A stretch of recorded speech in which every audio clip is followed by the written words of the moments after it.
Hello, my name is Roger Scholey, a former reporter at the San Diego Union Tribune. And my name is Peter Jensen. For years, a writer at Sunset Magazine and an editor at San Diego Home Garden Magazine. And now, well, those were the ancient years, weren't they? For me, at least. Freelance writer since the mid-1990s. So, The Sage of San Diego. How about that? Okay. Well, here today we're going to talk about some of the articles that Peter has written about San Diego in the Reader, starting with the San Diego Towers. Tell us about your love affair with towers in San Diego. Well, that does sound Freudian, doesn't it? But, you know, it was like anybody else. When you go to Balboa Park, you think, what would it be like to go up in the California Tower? And of course, you can't do it. And well, you're on the Balboa Park 100. Can you do it now? You can. The Museum of Us has regular tours you can take up and down the tower for about 10 people at a time. So it's very well worth the cost of admission. Yeah, in those days it had been retrofitted for earthquake already. Mm-hmm. We're talking what are we talking here? 1994 or so. Yeah. And so I happen to know Doug Sharon from some other things. He was the director there at what was then the Museum of Man.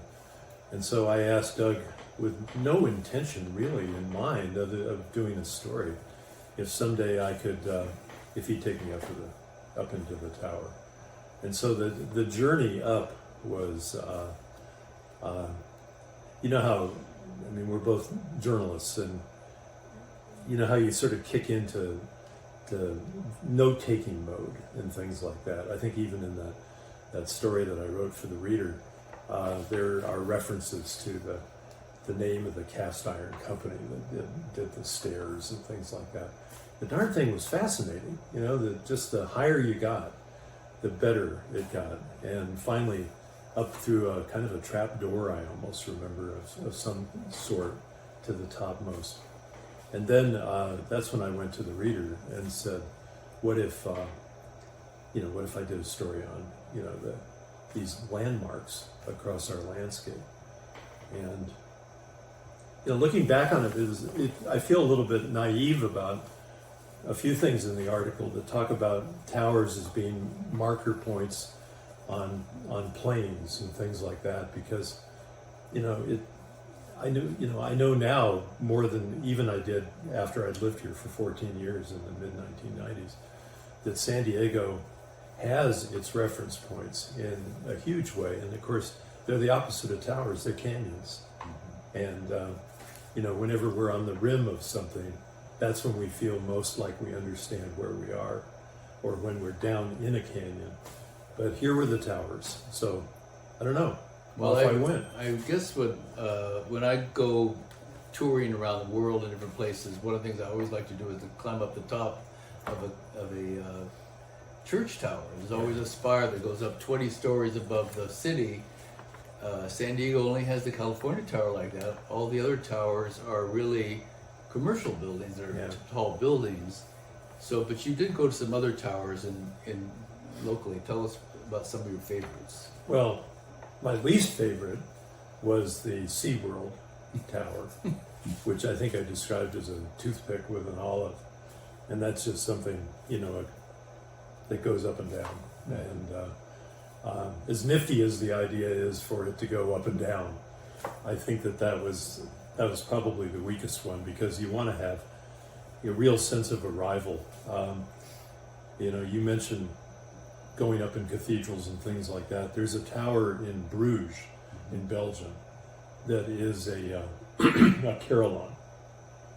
And I think that's really the only function of it. I don't think it's a church tower, it's a carillon. And that got me started on that, because, you know, what were towers initially, but they were protective devices. Basically, you wanted to build a tower on the Irish coast or something like that, so that you could see the Vikings coming to pillage your monastery and that sort of deal. So it's fun how they would transform themselves into landmarks of in a lot of cases in San Diego, of prosperity, of arrival. Like, gosh, I've arrived. I live in a community that has entry towers to my, sea of merchant-built houses. Mm-hmm. The merchant builders would do these kind of vestigial towers at the entrance to their places. Another one you talk about is the Solana Beach train depot and the tower that Rob Quigley, the architect, put in there. Well, I'd say that's one of my favorites. It's also a disappointment, of course, because I know that Rob felt that would be a place that people could go up and look out from, but that that wasn't allowed. I think someone had jumped off a tower somewhere in the United States in the last 5 minutes, and so they closed the tower. But that was an interesting story. Rob had really gone to the community on that. I mean, that's what he's known for. He's a master. Well, he's known for his architecture, but where does that architecture come from? Or what is it sympathetic to? It's sympathetic to the community that it's in. He loves to hold these workshops where he listens to people. Mm-hmm. And in that case, I told a little bit of that story. He really did listen. And in a lot of cases, it's like, lifeguards sit in towers. I mean, we're a coastal town. And so he took that concept and built it. And it's there today. I mean, it's a nice landmark above a really gently curved roof that I see it oftentimes because I live in northernmost city of San Diego, and am oftentimes in Solana Beach. It's a wonderful building, and it's definitely one of my favorites. I think one building that, of course, came 20 years after you wrote the article was the Rob Quigley's Central Library, and I remember the same thing at that time. He asked the community, "What would you like?" and they wanted a reading room at the top of the building. Yeah. So on the 8th and 9th floor is an outlook to the city and the bay around it, and that's one of my favorite places to go, because unlike some of the other buildings, you can go outside on the roof and enjoy the air and sit out there in the sun, and go to the art gallery and the special collections and other highlights beyond the reading room. Yeah. So commercial buildings and institutional buildings miss an opportunity if you don't allow the public to go to the top and look out from them. Yeah.